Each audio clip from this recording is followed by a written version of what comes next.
Hello, my name is Teresa Stanley, and I'm an abstract painter, mixed media artist living on the coast of far northern California. I was born in Los Angeles to parents who were immigrants from Australia. My father was a radio astronomer, and my mother was a teacher and an amateur artist. I went to undergraduate school at UC Santa Barbara and received my MFA at UC Berkeley and lived in San Francisco for several years until I moved north to take a teaching position at Cal Poly Humboldt. Because of my parents, I grew up with a healthy appreciation for both science and creativity and believe that the two are interconnected and not opposed as many would believe. My move to the coast of Northern California gave me a deep appreciation of the natural world. I became profoundly aware of the environmental impact of human activity on the landscape, and this awareness has grown stronger over the years. My work has always been about the interplay of the rational and structure versus the random and intuitive. Because of my upbringing, I feel that both impulses are strong within me, and I am constantly seeking a balance between the two. I grew up in a family that was not rich by any means, but one where education was highly valued. We were exposed to ideas, music, books, art, and history, and so we were very rich in that sense. As far as artistic influences, my early loves were artists like Matisse and Cézanne.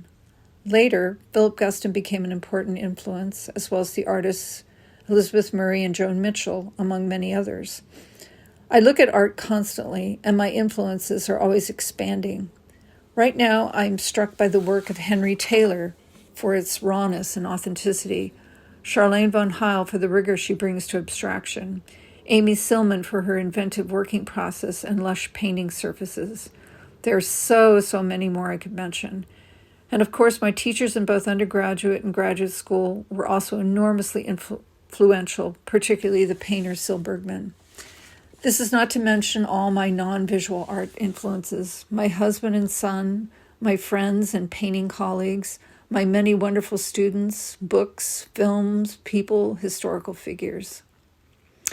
I'm working right now on a series of larger pieces, 48 inches square and above, where I am depicting a jumbled system of shelves and other architectural elements, where plant-like forms manage to grow around.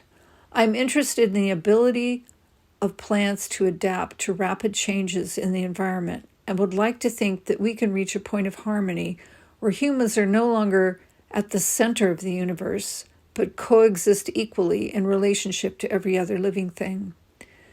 Since the pandemic, I've focused exclusively on collage. I hand paint and print all of my paper and adhere it to my canvas, a canvas that I've prepared with a layer of acrylic paint as a background.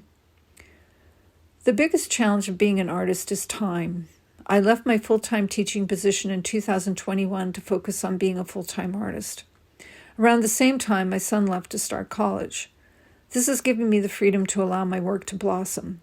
Even so, it is important and sometimes a bit of a struggle to stick to a regular schedule so that I am in the studio, whether the muse calls or not, and even if my work is in a tough, unresolved state.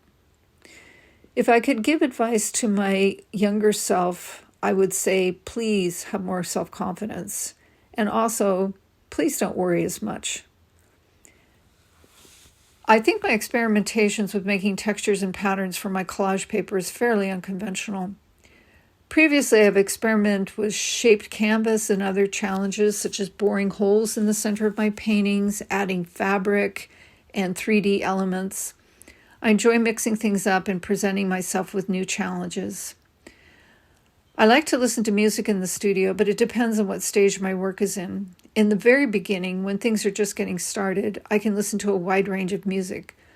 Things like rock and roll that give me energy and courage. Once the painting gets underway, I like listening to nonverbal ambient music, such as Brian Eno of Boards of Canada, as well as classical music and jazz. I'm also very fond of Alice Coltrane and owe a lot of successful paintings to her music. But sometimes silence is required.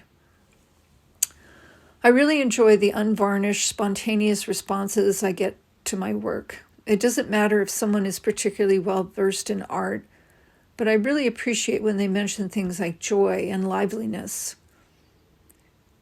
Formally, I hope that people appreciate the composition of my work. I enjoy structure, which is something I took away from Cézanne, and it is something I work very hard at achieving. But I really hope for an unconventional sort of structure and balance, nothing that is too easy or predictable. I hope that the work draws the viewer in and that they stay there in that space and that it creates a sort of quiet, contemplative place for the viewer to stay. Does it matter that everyone sees an environmental message? No. I think that good work has the ability to mean different things depending on who and when one is viewing the work. My ideas are the springboard for the work and get me into my process. As I make my work, my ideas change and morph as the work progresses. It is important for artists to be flexible to this, I think. Thank you so much for allowing me to share my work. If you're interested in seeing more, you can follow me on Instagram at Teresa Stanley Art, or you can see my portfolio at my website, which is www.teresastanley.com. Thank you.